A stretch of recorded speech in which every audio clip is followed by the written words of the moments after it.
for being, in essence, the so-called enemy for a third world war, and that Oh, they oh, are the ones that are behind the scenes when and if any kind of war breaks out with Iran. It will have, first the Russians will be involved, and then behind all of that will be the Chinese. So well, absolutely. In ultimately, fact, the Chinese finished in 1989 a multi-lane highway through the Khyber Pass directly through Iran, so that they could have trade deals and bring material, equipment, and gas, etc., over the Khyber Pass. right. So, So all of so, that's uh, being positioned. I so mean, yeah. there's So no the doubt. Chinese basically have got a policy that they want to have a presence in the Middle East, and they, in a sense, have that with their proxy state Iran. Iran has a $240 billion ethylene, oil, and gas contract with Iran, and so if Iran is attacked, we'll be immediately at war with the Shanghai Cooperation Group, which is the Standard Republics, China, and Russia, and their client states like Georgia under Saakashvili. So. Um, Okay, I but think what they're let doing is they're trying to line up a number of nations for World War III, and the global yes. elite never get more money than when they generate debt from war. The problem is that war at this point is obsolete because there's no such thing as winning an asymmetric war with a country that has advanced biological weapons like Iran, that is the Russian biopreparat weapons. And so the saber rattling is jockeying for position. If right now the yuan, which is a Chinese currency, is not tradable on the international exchange. So when the Chinese want to buy Portland cement or other material, they have giant bank accounts with trillions of US dollars shrink wrapped on pallets besides the gold that they got. And a lot of the gold was bad. It Right. was titanium plated with gold. So the Chinese basically are being set up as a paper tiger, and we've transferred all this technology and equipment. For example, in '97, under Bill Clinton, the State Department sent over officials from the major corporations such as Walmart Corporation and others to make a deal with the Chinese. So this is under the globalists with Bill Clinton to set up 7,000 Laodai camps and put these giant manufacturing state-of-the-art factories in 7,000 Laodai prison camps. Some of them put a dummy factory outside for public consumption and news in China. But the real fact is that they're using prisoners for manufacturing toys and toasters and everything else. And the cost of the factories was totally at the hands of the suppliers of these materials that would end up in Walmart and Target and all the other stores in America and the West, and Tesco and Britain. And it was designed so that they could transfer the manufacture of anything under $200 to China to be used using slave labor. Okay. And Well, so I, the fact that they transferred space technology like on Iridium, I tracked down that in 1992, under the Iridium satellite project, they gave a satellite uplink in Beijing, China, and they transferred technology for long-range intercontinental ballistic targeting systems, which the Chinese have their own targeting system similar to what America has, and the Europeans called the Galileo. So it's okay, not but surprising that the Chinese could have done this. right. Very intelligent. So it's either one of those two. It's either the Chinese actually did it as a shot across the bow on an anniversary, or number two, that we permitted this to happen, even though we may have given them the technology so that we could have the nation of America frightened so that we would not cut back on the military during a time of austerity. Okay, well, that's only one of the options. I mean, in other words, if So they're those are that the two most likely, but there's other ones possible. well, actually, what I'm saying here is that if they're the cutbacks, if they were even concerned about that at this point, again, because I'm thinking of the black projects and what is basically QE is.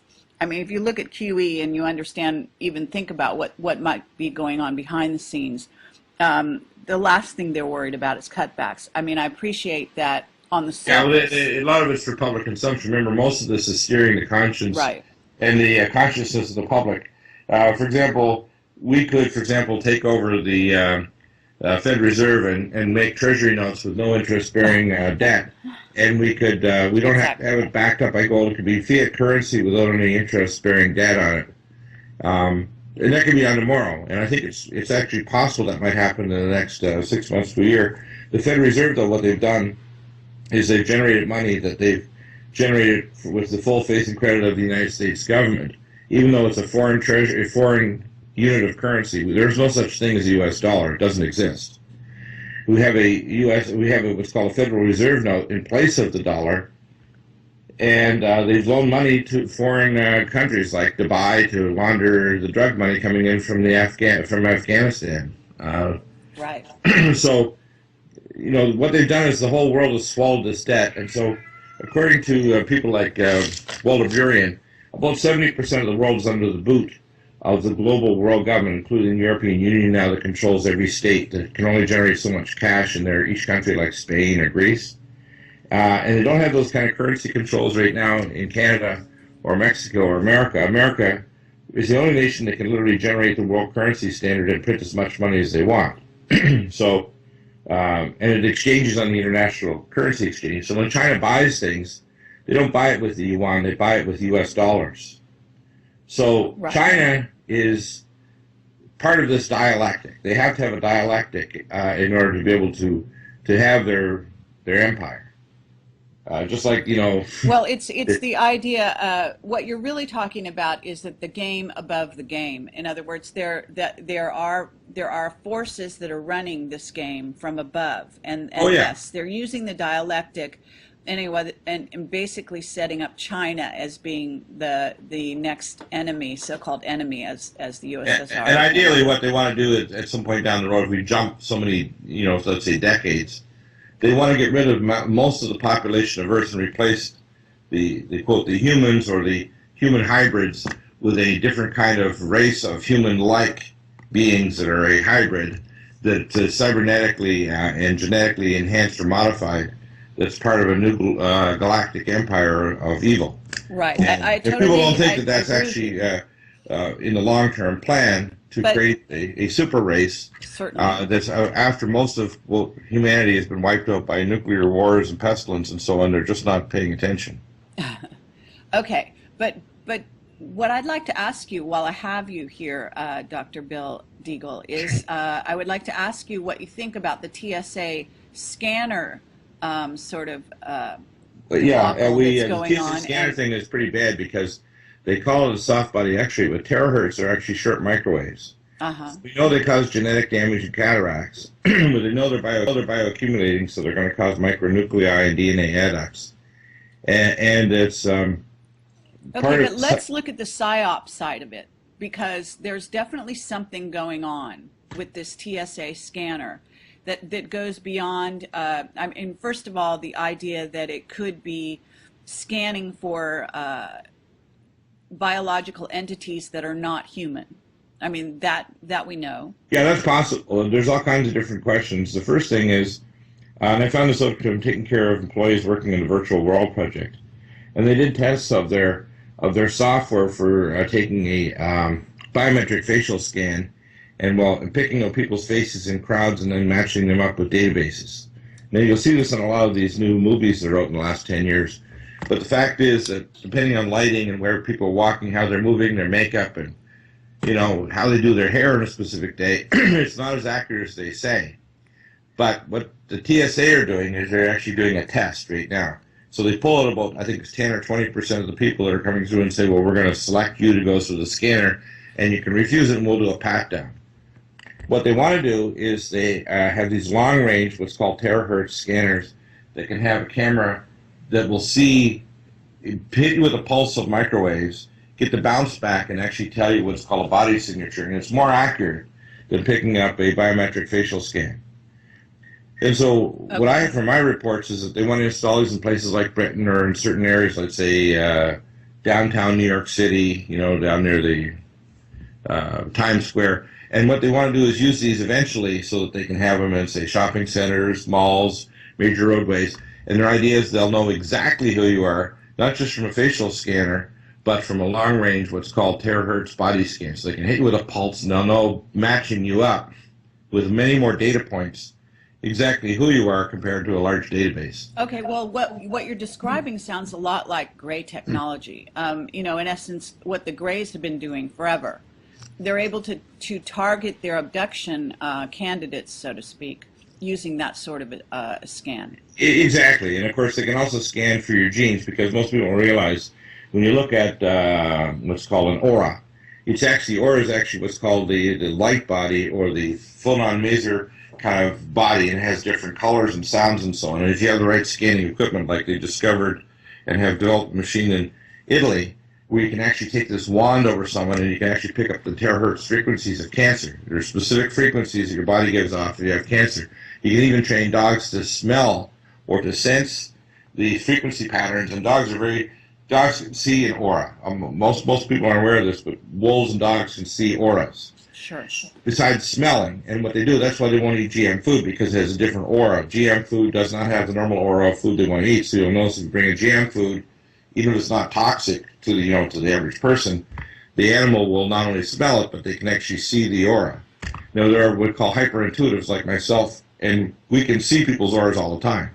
Yes. Well, what happens is they can turn this into a technology where they can also pick up your genetics. They can pick up your gene patterns. They can pick up your biophotonic, if you want to call it, emissions from your body. And that's why they even have scanners now that they've developed to pick up specific brainwave patterns that are indicative of anxiety, certain mental states, IQ. Okay, but let's stop right there, because in essence, these TSA scanners are very likely going to have some of that technology embedded inside. Yeah, they may have other things that are not even, let's say, what I think are obvious. In other words, they may be scanning for other things. For example, Exactly. they may be scanning for people with, say, a certain carrier frequency of their frontal lobes, or certain intuitive or spiritual abilities. Because one of the big problems that people don't understand is most of the aggressiveness by which they're trying to insert fluoridation into water supplies, fluoridated medicines to destroy the pineal gland and the spiritual higher centers of the brain.